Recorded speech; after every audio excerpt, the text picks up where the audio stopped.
সম্মানিত ভাইরা আমার, এই ইতিহাস থেকে 4 নম্বর আমরা যে শিক্ষা পাই সেটা হচ্ছে অন্যায় এবং জুলুমের বিরুদ্ধে আমাদেরকে সংগ্রাম করতে হবে। কারবালার প্রান্তরে ইমাম হুসাইন রাদিয়াল্লাহু তাআলা জুলুম শাসক ইয়াজিদের বিরুদ্ধে তার অন্যায়ের সামনে তিনি মাথা নত করেন নাই, তিনি সংগ্রাম করেছেন, তিনি প্রতিবাদ করেছেন। সম্মানিত ভাইরা আমার, আল্লাহ রাব্বুল আলামিন সেটাই বলছেন, উযিনা লিল্লাযিনা ইউকাতালুনা বিআন্নাহুম যুলিমু ওয়া ইন্নাল্লাহা আলা নাসরিহিম লাকাদির। আল্লাহ রাব্বুল আলামিন বলছেন, যারা আক্রান্ত হয়েছে তাদের যুদ্ধের অনুমতি দেওয়া হয়েছে, অর্থাৎ যারা জালিমদের দ্বারা আক্রান্ত হয়েছে আল্লাহ রাব্বুল আলামিন তাদেরকে যুদ্ধের অনুমতি দিয়েছেন, কারণ তাদের প্রতি জুলুম হয়েছে। আল্লাহ তাআলা তাদেরকে সাহায্য করার জন্য পূর্ণ ক্ষমতা রাখেন, নাকি রাখেন না? আল্লাহ রাব্বুল আলামিন বললেন, তোমাদের উপরে যারা জুলুম করবে তাদের বিরুদ্ধে তোমরা প্রতিরোধ করে তোলো। এজন্য অন্যায় দেখলে অন্যায়ের বিরুদ্ধে, জুলুমের বিরুদ্ধে আমাদেরকে সংগ্রাম করতে হবে। 4 নম্বর হচ্ছে আমরা এই শিক্ষাটা পেলাম। 5 নম্বরে আমরা যে শিক্ষা পাই এই ইতিহাস থেকে, তওবা এবং ক্ষমা লাভের সুযোগ আল্লাহ রাব্বুল আলামিন কোরআনুল কারীমের মধ্যে বলেছেন, ওয়া তুবু ইলাল্লাহি জামিআন আইয়ুল মুমিনিন। আল্লাহু আকবার। আল্লাহ রাব্বুল আলামিন কোরআনুল কারীমের মধ্যে বলেছেন, হে আমার বান্দারা, তোমরা সবাই আল্লাহর কাছে তওবা করো যাতে তোমরা সফল হও। তার মানে বোঝা যায় যারা তওবা করে তারা সফলতা অর্জন করে, ঠিক আছে?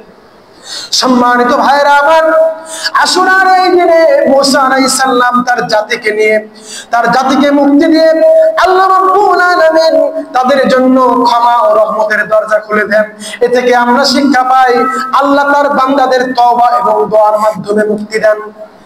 যদি আল্লাহ তাআলা আমাদেরকে মুক্তি দেন, সেই মুক্তির 1 নম্বর কারণ হবে তওবা এবং দোয়া। যেই জিনিসটা আমাদেরকে বেশি বেশি করতে হবে, আল্লাহ তাআলার কাছে ক্ষমা চাইতে হবে। আমরা তাহলে 5 নম্বর যে শিক্ষাটা পেলাম এই ইতিহাস থেকে সেটা হচ্ছে তওবা এবং ক্ষমা লাভের সুযোগ।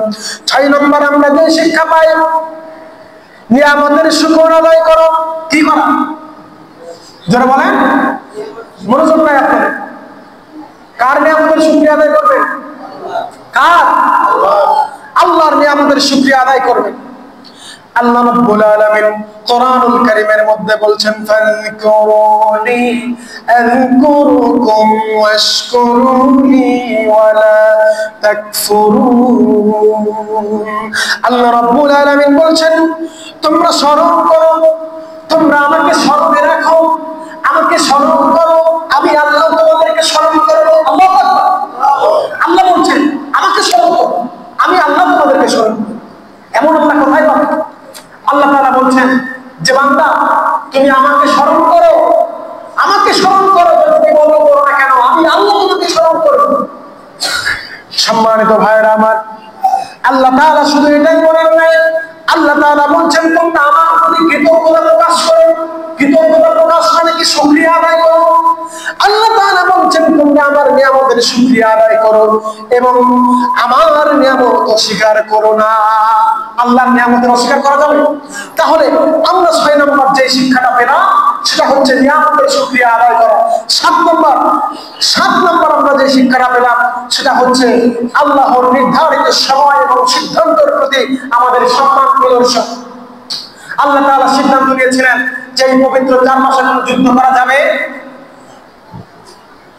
আমাদের সেই 4 মাসের প্রতি আমাদের সম্মান প্রদর্শন করতে হবে। সম্মানিত ভাইরা, 8 নম্বর আমরা যে শিক্ষাটা পেলাম সেটা হচ্ছে জীবনের পরীক্ষাকে গ্রহণ করা। আল্লাহ তাআলা বলছেন নানাভাবে আমি তোমাদেরকে পরীক্ষা করব, বিভিন্নভাবে বালা মুসিবত দিয়ে আমি তোমাদেরকে পরীক্ষা করব। ঠিক যেভাবে কারবালার প্রান্তরে ইমাম হুসাইন রাদিয়াল্লাহু তাআলা আনহু এবং তার পরিবারকে আমি পরীক্ষা নিয়েছিলাম, সেইভাবে আমি আল্লাহ পরীক্ষা করব। কোরআনুল কারীমে আল্লাহ তাআলা বলছেন, ওয়ালা নাবলুওয়ান্নাকুম বিশাইইন মিনাল খাউফি ওয়াল জু'i ওয়া নাকসিম মিনাল আমওয়ালি ওয়াল আনফুসি ওয়াত তামারাত ওয়া বাশশিরিস সাবিরিন। আল্লাহ রাব্বুল আলামিন বলেছেন, আমি আল্লাহ রাব্বুল আলামিন তোমাদের পরীক্ষা করব ভয়, ক্ষুধা, সম্পদ, এগুলোর ক্ষতি করে আমি আল্লাহ রাব্বুল আলামিন তোমাদের পরীক্ষা নেব। এই পরীক্ষায় ফেল করা যাবে না। মনে রাখবেন, দুনিয়াটা এক্সাম হল। এই এক্সাম হলে যদি আপনি পরিপূর্ণ পাস মার্ক পেতে পারেন, আল্লাহ রাব্বুল আলামিন বলছেন সেই সমস্ত বান্দাদের জন্য আমি আল্লাহ রাব্বুল আলামিন জান্নাতের সার্টিফিকেট দিয়ে দিলাম। সুবহানাল্লাহ বলেন, সুবহানাল্লাহ। আর আস্তে বাঙালি জাতিটাই জোরে বললে আস্তে, আস্তে বললে জোরে। 9 নম্বর, এটা বলে আলোচনা শেষ করে দেব। সর্বশেষ যেই শিক্ষাটা আমরা পাই সেটা হচ্ছে এই ইতিহাস থেকে 9 নম্বর যে শিক্ষাটা পাই সেটা হচ্ছে আল্লাহ তাআলার একত্ববাদ এবং আল্লাহ তাআলার পথে আহ্বান। যেই আল্লাহ তাআলার পথে, যেই আল্লাহ তাআলার একত্ববাদের প্রতি আহ্বান করতে গিয়ে ইমাম হোসেন এবং মুসা আলাইহিস সালাম উভয় তারা বিপদের সম্মুখীন হয়েছিলেন, সেই একত্ববাদ আল্লাহ রাব্বুল আলামিন বলছেন, আমার সঙ্গে পড়েন, কুল হুয়াল্লাহু আহাদ আল্লাহুস সামাদ লাম ইয়ালিদ ওয়া লাম ইউলাদ ওয়া লাম ইয়াকুল লাহু কুফুয়ান আহাদ। আল্লাহু আকবার। আল্লাহ রাব্বুল আলামিন, আল্লাহ রাব্বুল আলামিন তার হাবিবকে ডেকে বললেন, কুল, কুল মানে বলো, বলো হে নবী আল্লাহ এক। আল্লাহ কয়জন? মক্কার কাফিররা আল্লাহর নবী বিশ্ব নবী জনাব মুহাম্মদুর রাসূলুল্লাহ সাল্লাল্লাহু আলাইহি ওয়াসাল্লামের কাছে এসে বলল, বাইয়িন লানা কসম রাব্বি, তোমার রবের কসম বলো, তোমার রবের বংশ পরিচয় বলো, তোমার রবের বাবাকে, তার বাবাকে, তার বাবাকে। এটা কি রাগের বিষয় না? কথা বলেন না, রাগের বিষয় না? আল্লাহর নবী রেগে গেলেন। আল্লাহ রাব্বুল আলামিন তখন তার হাবিবকে সান্ত্বনা দিয়ে কাফের মুশরিকদেরকে বলতে বললেন, পড়েন, কুল হুয়াল্লাহু আহাদ আল্লাহুস সামাদ লাম ইয়ালিদ ওয়া লাম ইউলাদ ওয়া লাম ইয়াকুল লাহু কুফুয়ান আহাদ। আল্লাহু আকবার।